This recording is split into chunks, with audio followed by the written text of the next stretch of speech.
Kawan PI TV, PT Luis Selasa lalu menggelar hearing dengan Komisi A dan Komisi C DPRD Lumajang. Usai hearing, Direktur Operasional PT Luis, Agus Sulistiono menyampaikan beberapa hal.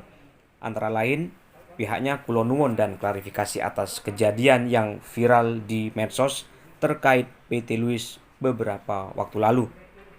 Dia menjelaskan hal itu terjadi karena kesalahpahaman dan kurangnya komunikasi dari jajaran direksi PT Luis dengan pemerintah dan masyarakat, sehingga timbul permasalahan yang seharusnya tidak terjadi. Agus, panggilan karibnya, juga menyampaikan pihaknya datang ke DPRD Lumajang bukan untuk mencari pembelaan, tapi hanya meluruskan atas kesalahpahaman tersebut. Ia berharap orang yang tidak memahami dan tidak tahu menahu menjadi korban atas masalah ini. Untuk kulonun sama tabayun klarifikasi dalam rangka yang kejadian yang viral selama ini, karena kami menganggap permasalahan tersebut adalah kesalahpahaman yang mana kekurangan komunikasi dari pihak jajaran direksi kami kepada pemerintah maupun masyarakat, sehingga timbul permasalahan yang seharusnya tidak terjadi. Sehingga tadi di rapat Komisi A dan C kami sampaikan klarifikasi. Kami datang kemari bukan dalam rangka mencari pembelaan. Kami hanya meluruskan masalah. Masalah karena timbul dari kesalahpahaman. Karena jangan sampai yang terjadi di masyarakat yang sudah viral itu membawa korban-korban yang tidak tahu masyarakat, yang tidak seharusnya terlibat dalam hal itu. Dijelaskan, urusan PT Luis perizinannya tetap kepada pemerintah daerah, karena tanah yang telah diajukan kepada PBN adalah tanah garapan milik warga yang bisa dimohon oleh siapa saja dengan catatan berbadan hukum. Agus juga menyampaikan pihaknya tidak pernah akan memenjarakan Bupati Lumajang dan tidak akan melaporkan istrinya Salim Kancil. Yang dilaporkan oleh PT Luis ke Polda Jatim adalah siapa yang memviralkan soal tudingan penyerobotan tanah Salim Kancil oleh PT Luis. Urusan PT Luis ini perizinannya kepada pemerintah, karena tanah yang telah kami ajukan HGU kepada BPN itu adalah tanah garapan milik warga, tanah garapan warga, yang mana tanah tersebut adalah tanah negara yang bisa dimohon oleh siapa saja, tapi yang berbadan hukum. Kalau warga masyarakat tidak berbadan hukum, tidak punya usaha, pasti tidak bisa. Jadi masyarakat dalam hal ini ya pengusaha yang punya badan hukum, punya usaha yang jelas. Untuk itu kami tadi sempat ditanya oleh pimpinan komisi, apakah PT Luis itu akan tetap memenjarakan Pak Bupati? Oh, itu bilang tadi tidak ada. Apakah melaporkan istrinya Bu Salim Kancil? Malah salah, tidak ada sama sekali. Karena yang terjadi setelah viral di medsos itu yang diberikan adalah komisaris kami, Saudara Suhartono Sujono. Namanya di blacklist oleh bank karena dianggap mencerobot tanahnya Salim Kancil, itu saja. Jadi yang dilaporkan oleh pihak kami petugas ke Polda itu siapa gerangan yang memviralkan. Jadi kalau ada di medsos ini dari provinsi, ini dari pusat, tidak benar. Karena semuanya kami alami dari bawah, dari Sel Anyar, dari Sel Warawar ke BPN Lumajang, tidak ada yang dari provinsi dan tidak ada yang dari pusat. Dia juga memaparkan soal kompensasi terhadap masyarakat Selok Awar-Awar dan Selok Anyar. Kompensasi tersebut dihitung per meter garapan, diketahui pihak desa dan kecamatan. Setelah diberikan kompensasi, pihak PT Luis menindaklanjuti ke BPN untuk pertimbangan teknis sebelum memperoleh izin lokasi. Beberapa kali PT Luis melakukan presentasi di Balai Desa dan kantor DPM PTSP sampai terbit izin pertimbangan teknis. Setelah turun izin pertimbangan teknis, pihak PT Luis turun lagi untuk mendapatkan izin lokasi. Lalu diuji apakah dokumen yang diajukan itu valid dan benar. Tidak sampai di situ. Setelah mendapatkan izin lokasi, PT Luis harus mengajukan lagi ke HGU karena HGU bukan kepemilikan, tapi hanya penguasaan. HGU PT Luis diberikan dengan waktu 30 tahun, terhitung sejak 2017 hingga 2048. Itu ada kompensasi enggak kepada warga? Untuk kompensasi apa itu? Yang di pembebasan lahan harga itu. itu memang kami awali dengan kompensasi. Kompensasi. Jadi kompensasi itu pada waktu itu dihitung per meter. Per meter garapan, bukan per meter tanah. Per meter garapan. Setelah kami berikan kompensasi, ada tanda terima bermetre diketahui oleh kepala desa dan camat, kita tindak lanjuti ke BPN untuk pertimbangan lokasi, pertimbangan teknis sebelum memperoleh izin lokasi. Pertimbangan teknis pun itu tidak semudah yang kita bayangkan. Pertimbangan teknis itu melalui beberapa prosedur yang melelahkan juga. Beberapa kali kita presentasi di balai desa, beberapa kali kita presentasi di kantor DPMPTSP, sehingga terbitlah izin pertimbangan teknis.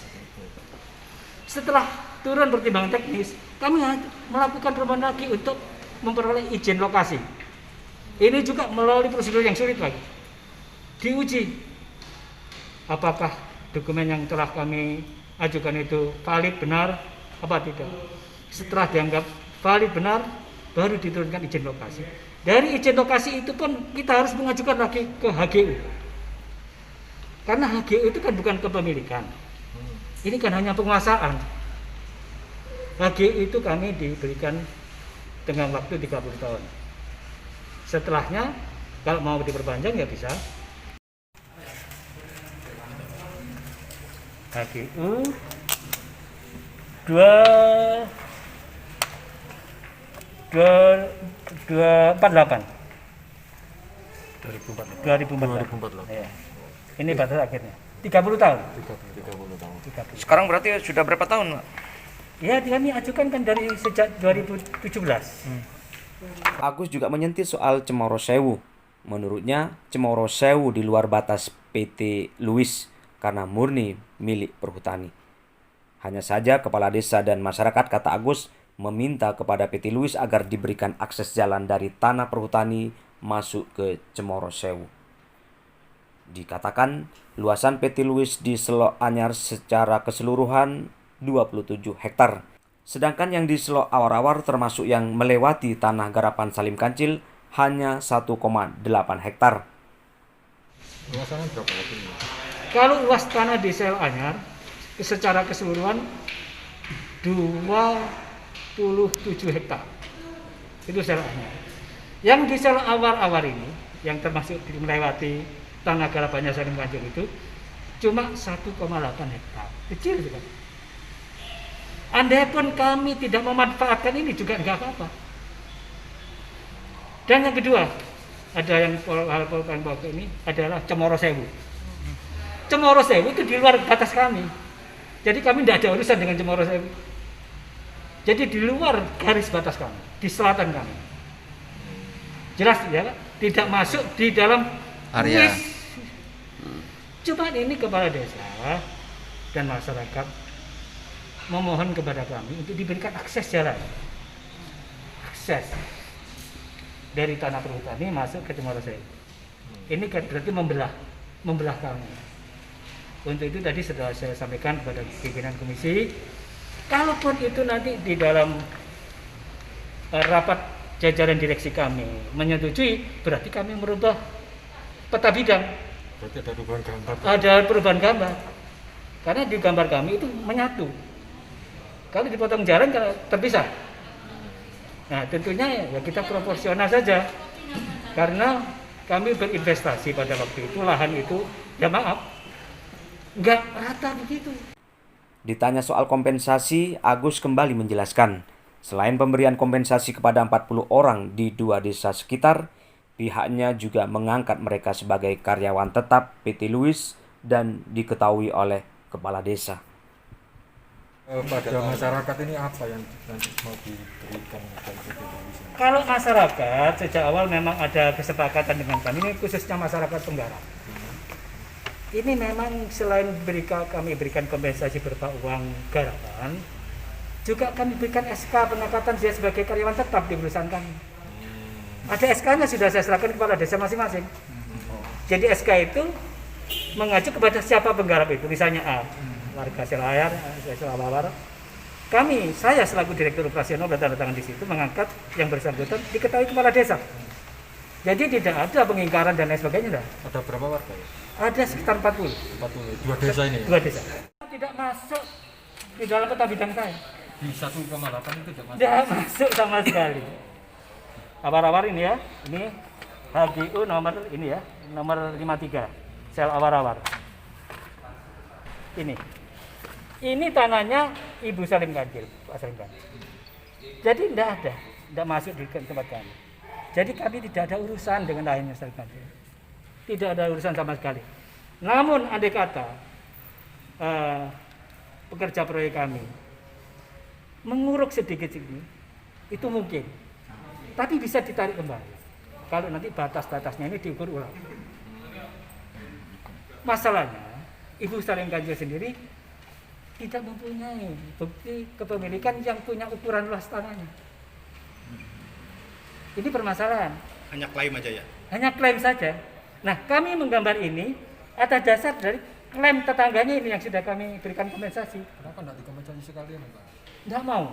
Jadi waktu kami sosialisasi di Desa Sela Awar-Awar, putranya Pak Salim Ganjil, yang putri itu menolak dengan tegas. Agus menambahkan pihaknya tidak pernah bermaksud merusak lingkungan, bahkan lokasi tersebut dilakukan reklamasi. Lahan yang sebelumnya berlubang dengan diameter luar biasa lebarnya dan dalamnya karena bekas galian pasir ilegal sudah diuruk dan diratakan. Katanya PT Luis merusak lingkungan dan sebagainya, sebenarnya di mana? Nah, ini yang terbalik ini.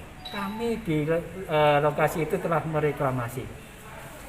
Jadi yang tadi lahan itu berlobang-lobang yang diameternya luar biasa lebarnya dan dalamnya bekas galian pasir, sekarang telah kami uruk. Bukan hanya meratakan tapi juga meninggikan. Sehingga ukuran pasir dengan urukan kami tinggi kami di lokasi itu. Ini kami dituduh merusak lingkungan. Lingkungan telah kami reklamasi, telah kami perbaiki. Terkait dengan konservasi, Agus menegaskan itu domainnya Dinas Lingkungan Hidup. Sejak awal PT Luis didampingi oleh Dinas Lingkungan Hidup untuk menata AMDAL UKL IPL-nya. Dan konservasi, kata Agus, adalah hutan lindung milik perhutani yang sama sekali tidak boleh disentuh oleh pihak swasta. Di akhir wawancaranya dengan para jurnalis, Agus menandaskan bahwa komisaris PT Luis asli putra daerah asal Pasirian, bukan orang luar. Kalau alasannya konservasi itu kan domainnya Dinas Lingkungan Hidup. Kami sejak awal ini sudah didampingi oleh Dinas Lingkungan Hidup untuk menata AMDAL dan UKL IPL-nya. Nah, kalau yang namanya konservasi itu adalah hutan lindung ini, milik perhutani. Ini namanya hutan konservasi. Ini yang sama sekali kami tidak boleh menyentuh. Dan semua lahan miliknya perhutani memang tidak diperbolehkan untuk diserahkan kepada swasta. Ini yang perlu kami jelaskan. Jadi karena dari kesalahpahaman, mungkin kekurang pahaman, mengakibatkan permasalahan yang kompleks di masyarakat. Ini kami tidak menginginkan. Visi misi kami hadir di Lumajang dan perlu panjenengan ketahui semua. Komisaris PT Luis ini asli putra daerah Pasirian, Bapak Suharsono Sujono ini. Ada KTP-nya di sini. Jadi bukan orang luar. Sementara itu di tempat yang sama, Ketua DPRD Lumajang Anang Ahmad Saifuddin membenarkan PT Luis mengajukan audensi ke DPRD untuk melakukan tabayun. Anang menyampaikan bahwa sekarang eranya solutif, jangan sampai nila setitik rusak susu sebelanga. Lebih baik segala persoalan diselesaikan dengan cara duduk bareng sambil ngopi. PT Luis mengajukan audiensi ke kita dan kita terima hari ini. PT Luis melakukan tabayun terhadap kita soal persoalan tambak yang ada di Selok Anyar dan Selok Awar-Awar. Hasilnya seperti apa tadi? Tindak Kita lanjutnya? mendengarkan tabayun dan semua stakeholder yang berhubungan dengan persoalan ini. Hari ini kita mintai untuk klarifikasi. Setelah ini juga dinas perizinan dan stakeholder lain kita panggil. Nanti jam 3 juga pihak Ampli juga akan kita temui. Harapan kita jangan sampai nila setitik rusak susu sebelahnya. Kalau bisa diselesaikan dengan baik-baik, duduk bareng sambil ngopi, saya pikir ya apa boleh buat lah. Enak-enakan aja. Artinya akan ada solusi terbaik ya berarti kita Oh iyalah, kita itu kan hari ini sudah eranya solutif, eranya Bu Tejo. Jadi semua stakeholder saya pikir harus solutif. Ketua Umum DPC PKB Lumajang ini meminta agar tidak sampai ada framing investor tidak bisa masuk ke Lumajang. Jangan sampai investor ketakutan masuk ke Lumajang. Lumajang, kata Anang, welcome kepada investor tanpa membedakan dari golongan mana dan ras apa. Jangan sampai ada framing investor tidak bisa masuk ke Lumajang. Nah, itu yang harus kita hindari. Karena semua kita hari ini pikirannya, keinginannya dan harapannya membangun Lumajang semaju-majunya. Jangan ada ketakutan masuk Lumajang. Lumajang aman, Lumajang nyaman dan welcome untuk investor masuk ke Lumajang. Siapapun itu. Mau kulit putih, mau mata sipit, mau orang Madura, mau orang Batak, mau manapun boleh masuk ke Lumajang. Demikian info hari ini. Salam TVPI.